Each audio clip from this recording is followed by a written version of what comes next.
Assalamualaikum warahmatullahi wabarakatuh.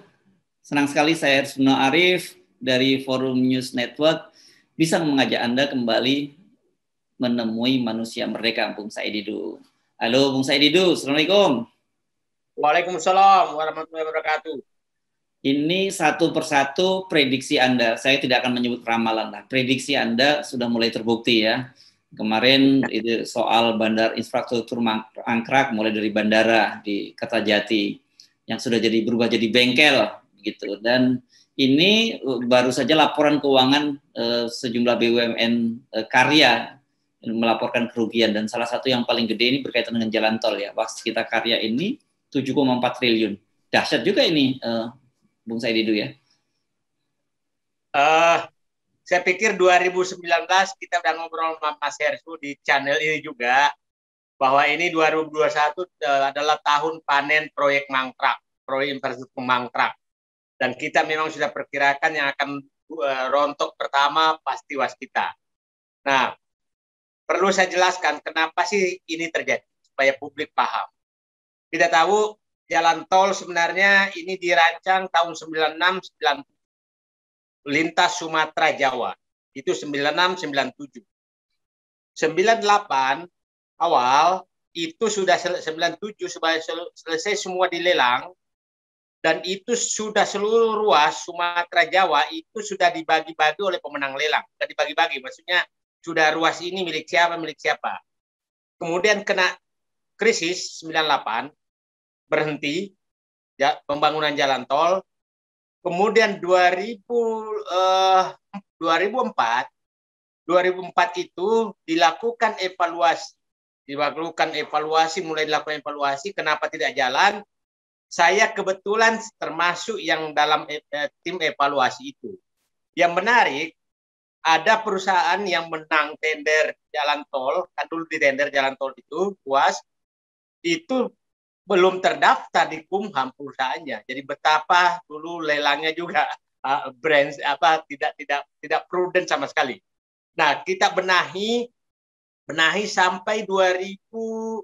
2005 mulai pembangunan sebagian, tapi sebagian besar tidak layak secara ekonomi, secara finansial tidak layak, sehingga swasta yang sudah mengambil juga tidak membangun lagi. Kemudian mulailah selesai semua pembenahan di 2010, 2009, 2010. Mulai lagi pembangunan. Nah, 2014 sudah selesai semua, ditata lagi. Nah, tapi tidak jalan juga. Akhirnya masuk pemerintahan baru 2014 mengambil kebijakan bahwa semua jalan tol lintas Sumatera harus dibangun. Harus dibangun, tidak lagi memandang kelayakan. Nah, ruas-ruas yang tidak layak itu dilakukan negosiasi atau pengambil alihan oleh BUMN. Dalam hal ini Waskita Karya.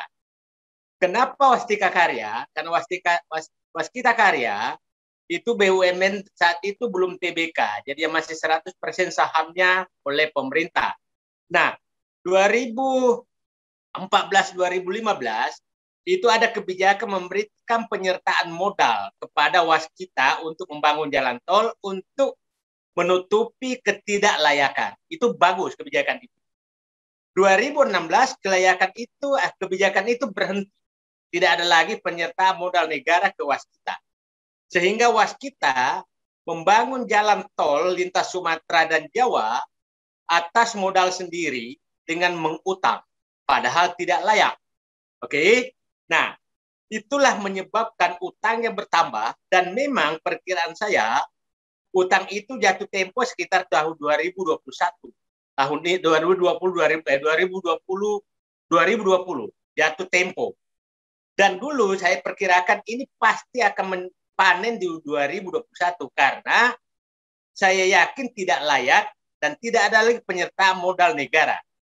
Boleh orang mengikuti jejak digital saya bahwa saya setuju kebijakan 2014-2015. Kalau jalan tol tidak layak, maka itu dikasih penyertaan modal negara supaya menjadi layak.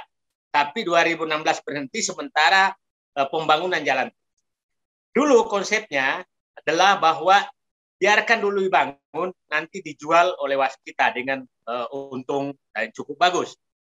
Tapi faktanya bahwa itu kelihatannya kosnya sudah terlalu tinggi. Akhirnya dilelang berkali-kali tidak laku. Kenapa? Saya dulu perkiraan itu biaya pembangunan jalan tol di Jawa itu kira-kira perkiraan saya dulu itu 60 miliar per kilometer. Sekarang itu pada saat dibangun terakhir ini menjadi seratusan miliar per kilometer. Jadi menjadi semakin mahal sehingga investor yang untuk membeli pun adalah tidak tertarik karena tidak layak. Nah, perlu saya sampaikan Mas Heru, perhitungan sangat sederhana kalau investasi 100 miliar per kilometer, 100 miliar per kilometer, maka dengan tarif Rp1.000 per kilometer, tarif tol, maka dibutuhkan 54 mobil per menit lewat. Selama 24 jam selama 10 tahun. Nah, itulah kalau kita lihat ruas-ruas jalan tol yang ada, itu ada. Memang yang untung itu adalah Jabodetabek untuk semua, kemudian sekarang Jakarta sampai Cirebon itu untung, kemudian masuk dekat Semarang juga untung lagi, setelah itu rugi karena apalagi Sumatera. Sumatera itu lintas Sumatera kira-kira butuhnya itu sekitar 40-an mobil per menit. Kalau kita lewat tol Sumatera, saya pikir ya masih sepi. Jadi itu memang rugi. Jadi, nah itulah kenapa waskita sekarang menghadapi persoalan yang sangat besar karena saya punya keyakinan dia mengambil utang dengan bunga yang cukup tinggi, sementara IRR-nya sangat rendah. Jadi sebenarnya memang tidak layak. Nah, sekarang kita lihat dari neraca yang sudah dipublikasikan, agak menarik, Mas Hersu, itu aset waskita, kalau tidak salah hanya 16 triliun, tapi utangnya 91 triliun. Jadi, rugi 2021, perkiraan saya ini adalah rugi awal yang mungkin akan membengkak di tahun berikutnya. Itu saya pikir, Mas Hersu. Ya. Jadi kalau ada pengamat di bursa saham yang menyebut bahwa sebaiknya di hold dulu saham Waskita Karya, karena kemungkinan nanti dia bisa memetik keuntungan dari menjual aset-aset jalan tolnya ini, menurut Anda agak berat lah ya harapannya ya?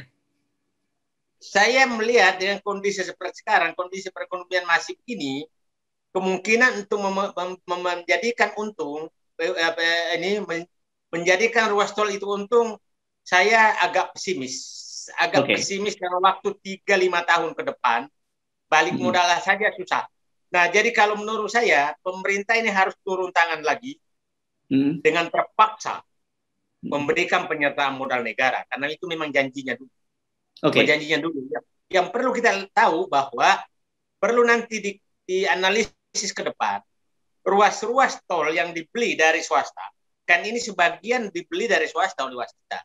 Apakah memang harganya rasional? Karena tidak pernah terbuka. Saya kasih contoh saja, pada saat membeli jalan tol Becakayu, Bekasi, Cawang, Kampung Melayu, itu saya dapat informasi itu harganya sangat mahal dan dibeli dari salah satu konglomerat yang kebetulan juga memiliki partai. Dan ini kita harus cek apakah pembeliannya itu memang normal. Saya takutnya yang terjadi adalah pemilik ruas yang menang tender saat itu menjual mahal kepada waskita, sehingga waskita yang menanggung beban sekarang karena ini keinginan politik untuk mempercepat pembangunan jalan tol yang bebannya diinikan ke BUMN. Ya, jadi ini kalau secara kalkulasi bisnis, para direksi Waskita Karya dan BUMN Karya lain sebenarnya tidak bisa disalahkan karena mereka mendapat penugasan dari pemerintah, kan? Saya pikir ya, jadi saya sama beberapa BUMN lain seperti umpamanya kereta api cepat. Kalau nggak salah kan Wijaya Karya itu. Dengan kereta api dengan PT 8 itu juga karena itu penugasan. Jadi menurut saya di dalam Undang-Undang BUMN sudah sangat jelas menyatakan, pasal 66 menyatakan apabila pemerintah memberikan penugasan kepada BUMN dan tidak layak, maka pemerintah harus mengganti semua biayanya ditambah margin yang layak. Itu undang-undang. Jadi kalau itu penugasan ya dia harus sesuai undang-undang. Bagaimana dengan LRT, Bang Said itu LRT yang ditangani Adikarya kalau tidak salah ya? Nah, itu juga sama. LRT itu Adikarya. Nah, cerita LRT menarik. Awalnya LRT itu kan Adikarya saja. Tapi undang-undang kereta api menyatakan bahwa yang boleh mengelola jalan rel hanyalah kereta api. Akhirnya masuklah PT Kereta Api ke LRT.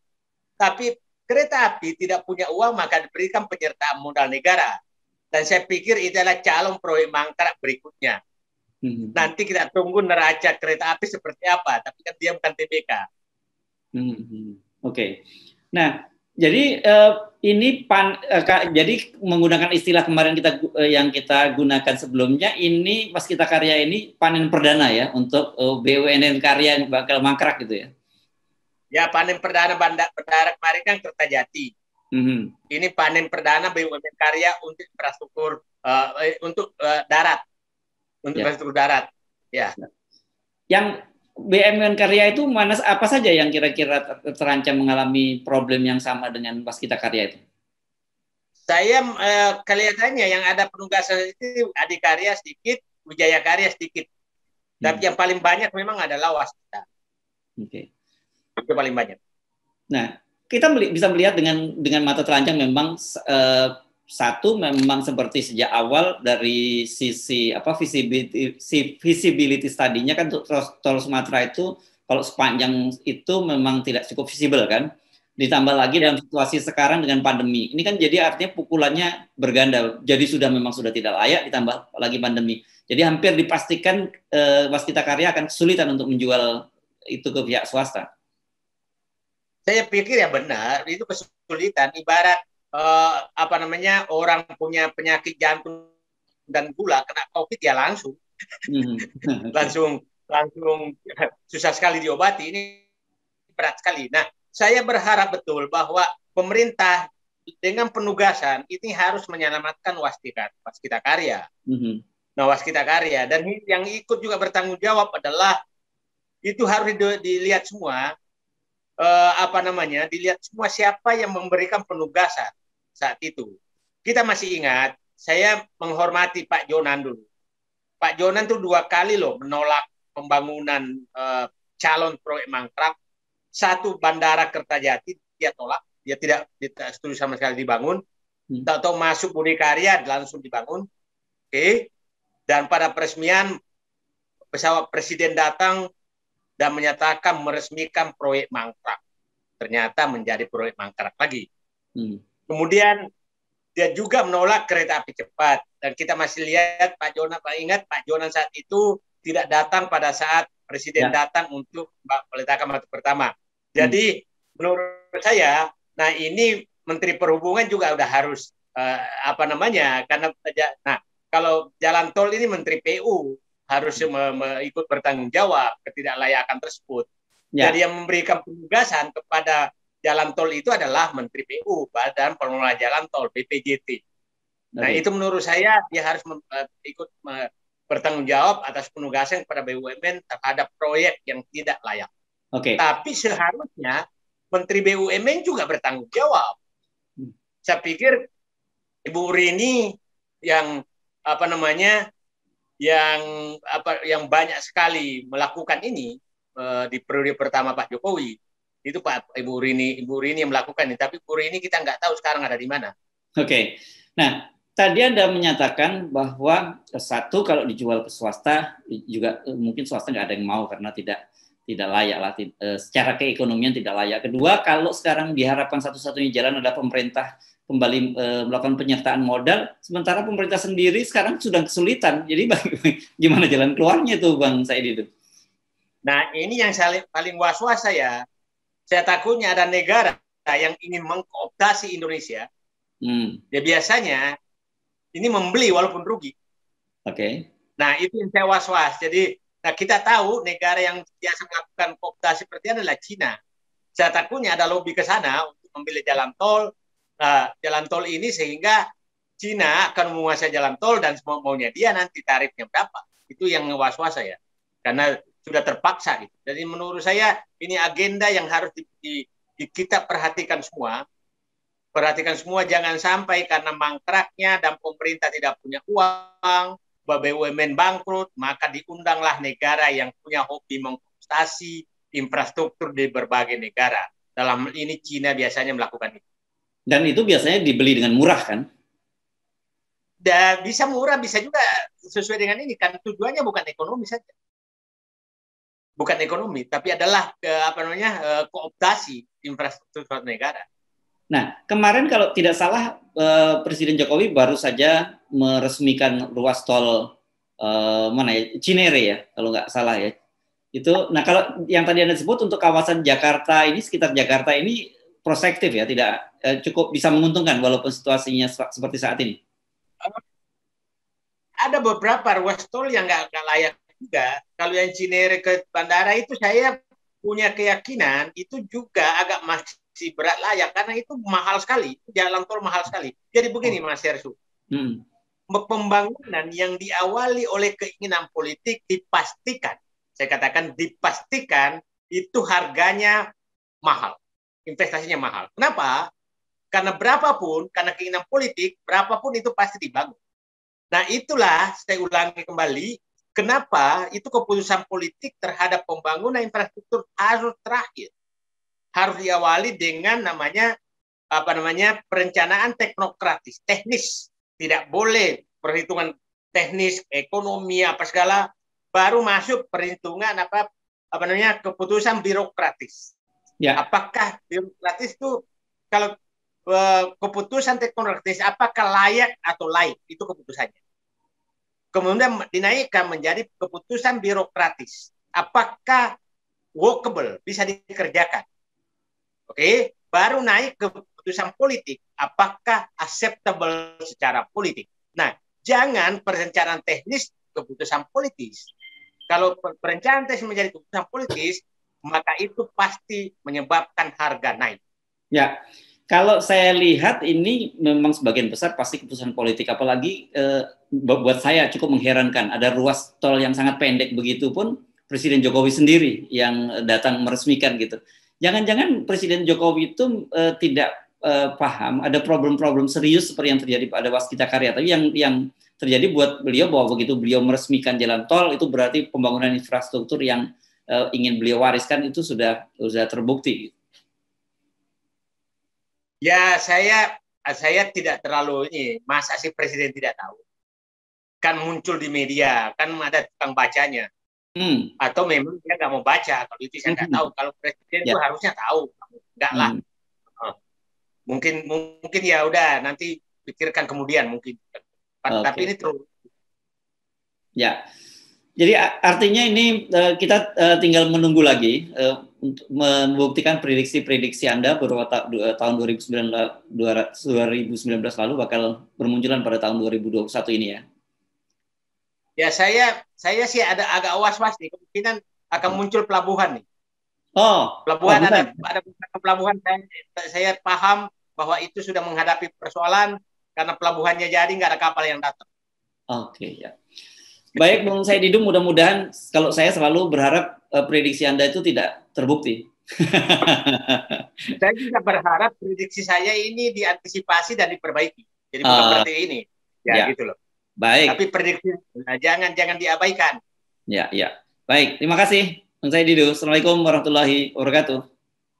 Waalaikumsalam warahmatullahi wabarakatuh.